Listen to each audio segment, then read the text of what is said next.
Hello there, this is Teacher Lori welcomes you to English 101. If this is your first time watching videos from my channel, please subscribe.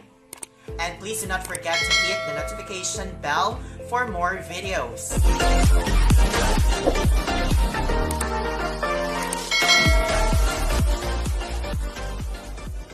This video will focus on the different auxiliary verbs in the English language. Specifically, it will focus on is, are, was, and were. Okay, so this time, let us discuss kung kailan ginagamit ang auxiliary verbs na is at are at ang was at were. Okay, so meron tayong different tenses of the verb. Meron tayong present tense at past tense. So, alin dito ang mga past tense na auxiliary verbs at alin naman dito ang present tense na mga auxiliary verbs. Okay, so please be reminded that is and are under the present tense of the verb. So, kapag pinag-uusapan ng present tense, ito yung action na hindi pa tapos or action na ginagawa pa. So, in English, that is an action that is currently going on. At ang past tense naman ay tapos na or expressing an action that has happened. So, wakas, tapos na. So, yan ang ibig sabihin ng past tense. Ngayon, alamin naman natin kung paano gagamitin ang is at saka ang are at ang was at saka were. Okay, meron tayong iba't ibang subjects na gagamitin para mas lalo nating maintindihan kung paano talaga gamitin ng is at saka are. Okay, so based from the definition, is used with the third person singular form, he, she, or it at saka mga singular nouns. Ibig sabihin kapag ang subject ng ating sentence ay he, she, it, or mga singular noun tulad ng friend, dog, at iba't iba pang mga nouns, ang gagamitin natin ay is.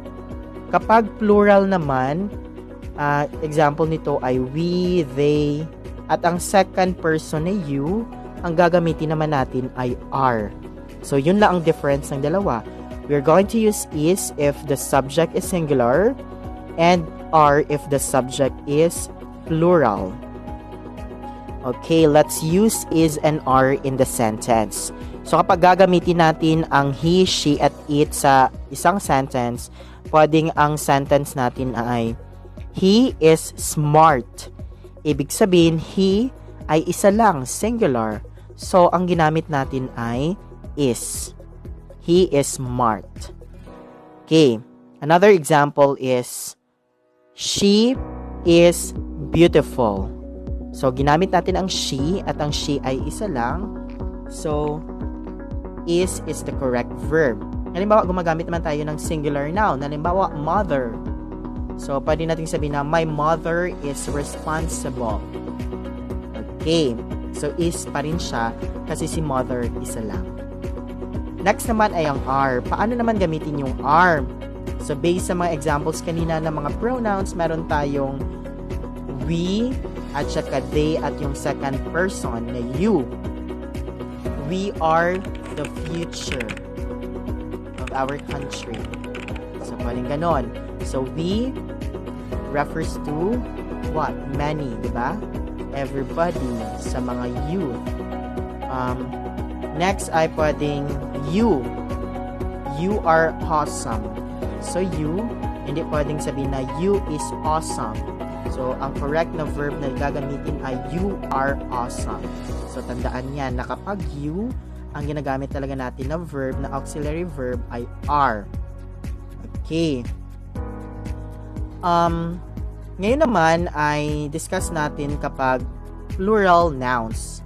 Halimbawa, my teammates are talented. So, ang ating subject ay teammates. So, ang ginamit natin ay are. Because teammates, marami, di ba? Hindi lamang isa. So, that's how we use is and are in the sentence. Okay, paano naman gamitin yung was at saka were? Ibig sabihin, kapag sa sentence may was or were, ibig sabihin tapos na or nangyari na, diba? So let's just say he was my boss.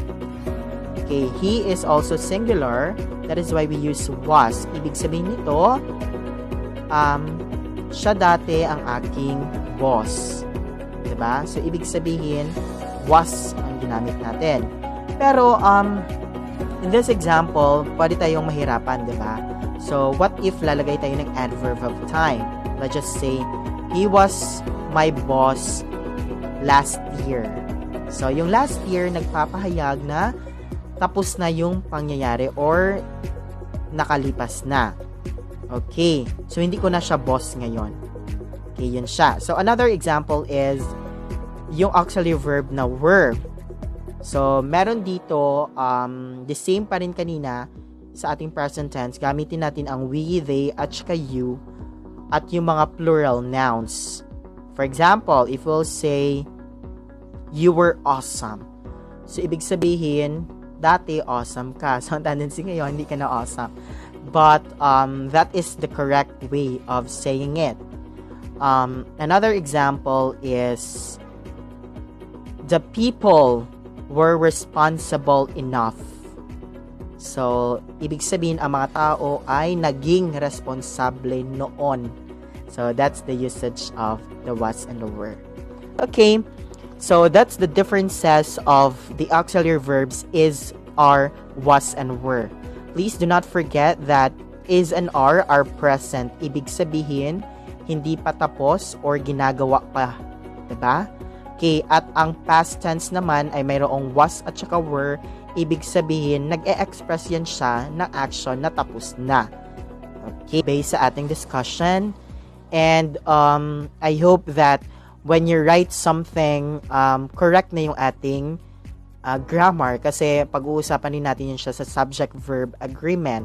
So, if you have now the knowledge of writing the correct auxiliary verb in the sentence, definitely tama na yung ating sentence.